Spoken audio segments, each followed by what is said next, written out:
Welcome, and thank you for choosing Orlando Health Jewett Orthopedic Institute.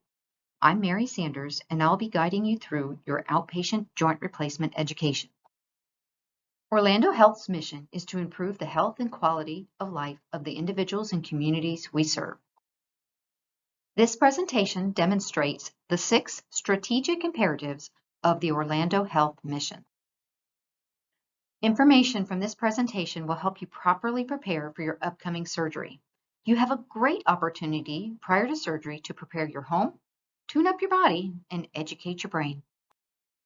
The purpose of this class is to help you prepare for your joint replacement surgery. It is not intended to replace information given by your surgeon. Your healthcare team may adjust some of the recommendations based on your personal needs. Be sure to contact your surgeons if you have any questions regarding your surgery. Part 1. Preparing for surgery. Prior to surgery, you should survey your home environment. Clear tripping hazards such as throw rugs and electrical cords from your pathways. Choose a chair, preferably one with armrests, which is comfortable and easy to get in and out of. You may stack seat cushions, firm pillows, or blankets on low-seated furniture to provide an elevated seat. Place a small table next to your chair on your non-operative side so you can easily reach the items you may need, such as the phone and a remote control.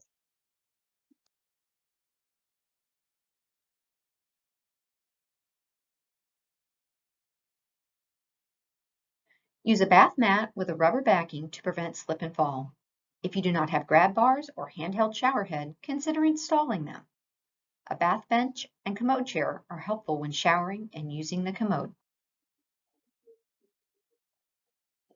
It may be helpful to prepare meals that you can freeze and easily prepare after surgery. Put often used items on an easy-to-reach shelf or surface that is waist-high or above. Sleeping flat in bed may be difficult the first few days after surgery. You may want to consider sleeping in a recliner chair or gathering extra pillows to elevate your head and trunk and support your operative shoulder.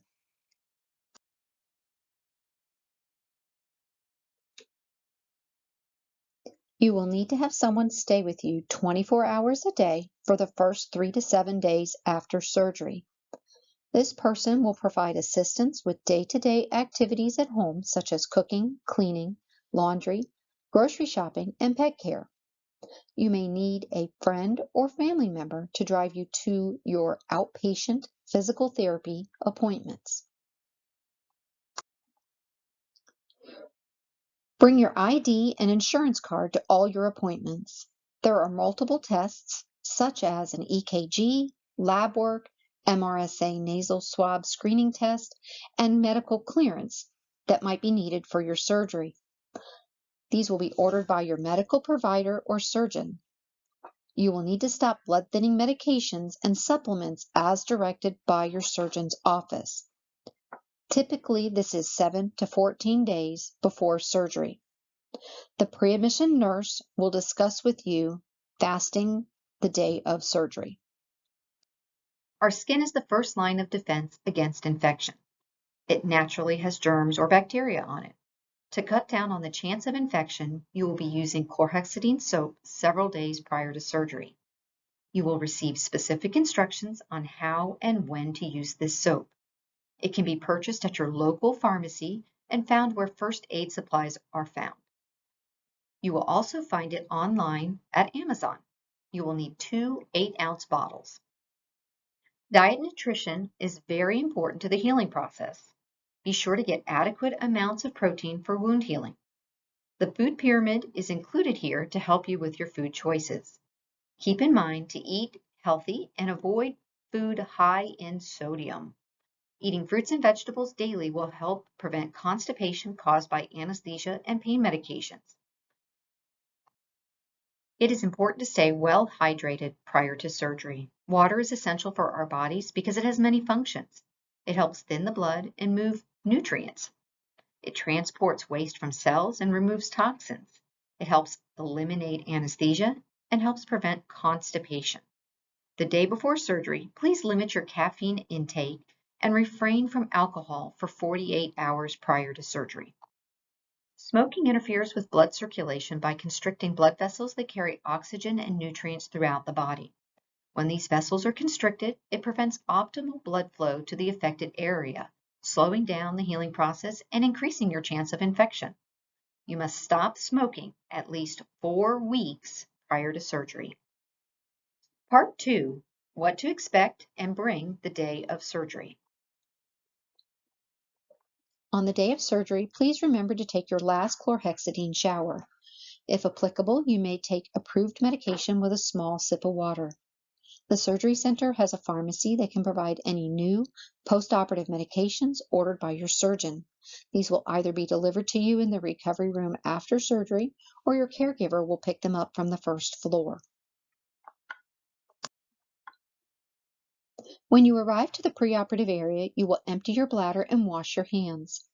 You will be given an iodine nasal prep and skin cleansing cloths.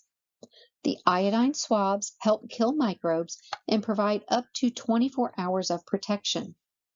You will be given 6 cleansing cloths to wipe down with prior to applying your gown. It should take no more than 5 minutes to wipe down with these cloths.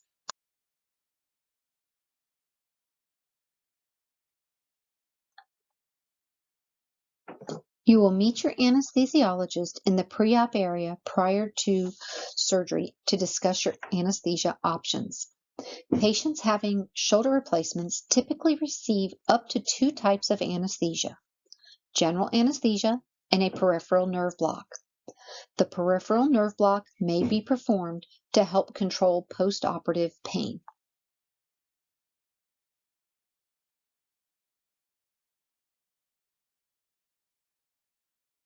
When surgery is complete, your surgeon will contact your caregiver to let them know how the procedure went. You will be transferred to the recovery room. The recovery room nurse will contact your caregiver and invite them back to the recovery room bay to accompany you until it's time for discharge. When you wake up from surgery, your arm will be in a sling. The recovery room nurse will monitor your vital signs and assess your pain until you are stable and ready to go home.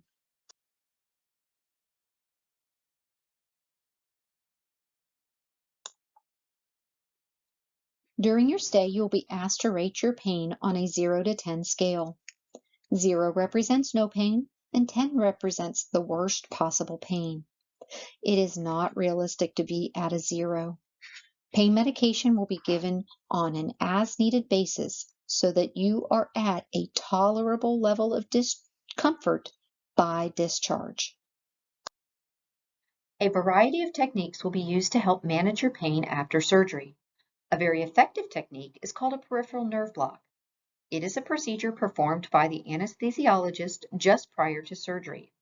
An injection of numbing medication is administered near the nerves that affect the joint you're having surgery on. A routine nerve block can last 12 to 24 hours. The anesthesiologist may include a medication to the injection called Exparel. A nerve block with Exparel may last up to 72 hours. If you've been given Exparel, you will be given a teal wristband as shown above. It will need to be worn around your wrist for the first 96 hours after surgery. Its purpose is to alert other healthcare providers not to give similar medications causing toxicity. The bracelet includes the drug's name and lists the date and time you're allowed to remove it. Each surgeon chooses the type of surgical dressing that will be applied after surgery. Your recovery room nurse will review with you what type of dressing you have, as well as how and when to change the surgical dressing. The surgeon may utilize Meds to Bed program through Select Pharmacy when ordering your postoperative medications. If so, these medications can be delivered to the bedside prior to discharge. What you need to know after surgery. It is not unusual to experience an increase in pain 2 to 5 days after surgery. This is normal and a result of the medications given during surgery starting to wear off.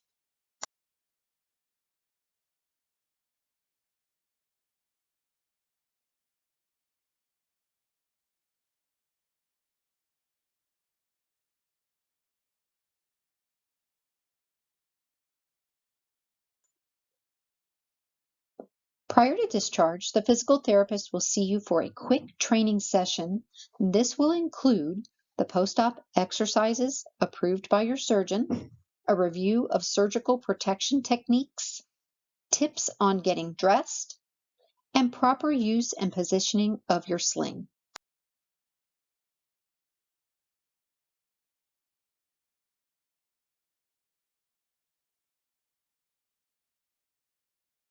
It is important to prevent pneumonia after surgery. You will be given an incentive spirometer and instructions in its use. The goal to achieve is a slow, sustained breath in. This should be done 10 to 15 times per hour while awake for the first several days after surgery. There are several ways to prevent blood clots.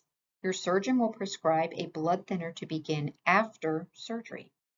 The nurse will apply compressive socks called TED hose and a venaflow device to your lower legs. The best and most effective way to prevent blood clots after surgery is to simply walk. During the day, try to get up and walk each hour. Early and routine ambulation after surgery helps prevent post-surgical complications such as blood clots and constipation. Ankle pumps are a good exercise to help move the blood in the calf, which aids in blood clot prevention. Pain medication is prescribed for a short amount of time after surgery. Please take the medication as prescribed. It is advisable to wean yourself down from the pain medication as soon as reasonable. Be sure to have something to eat when taking your medication. Constipation can be a side effect of pain medications. In order to prevent or limit the effects of constipation, you should eat food high in fiber, drink plenty of water, walk around the house as tolerated, and consider a stool softener such as Colace, Senecot, or Miralax. Hand washing is the best way to help prevent infection. The best way to wash your hands is to wet them with water and apply soap. Lather and scrub for at least 20 seconds before rinsing. Be sure to change and clean bed linens often. Your surgeon asks that you do not schedule dental cleanings within 2 to 4 weeks of your upcoming surgery, and not again for 6 months after surgery. Dental emergencies like an abscess, broken tooth, must be handled as soon as possible. Either your surgeon or dentist will prescribe an antibiotic prior to all dental procedures for approximately 2 years following your joint replacement. Be sure to contact your surgeon should you experience excessive swelling or pain, a temperature of 101 or higher, a change in the color of your arm or hand, or any unusual redness, heat, or drainage from the incision. Following your surgery, your surgeon will inform you on what motions or activities that are not permitted. General rules include not lifting overhead with your affected arm until told otherwise by your surgeon or therapist, not applying pressure to your elbow, such as helping yourself out of bed or out of a chair, not extending your arm away from your body more than a 45-degree angle until told otherwise by your surgeon or therapist, and do not reach behind your back with the affected arm. That brings us to the end of our presentation. On behalf of Orlando Health and Jewett Orthopedic Institute, we thank you for being an active listener. We look forward to working with you in the near future, and if you have any questions, please contact our pre-admissions department or your surgeon. See you soon.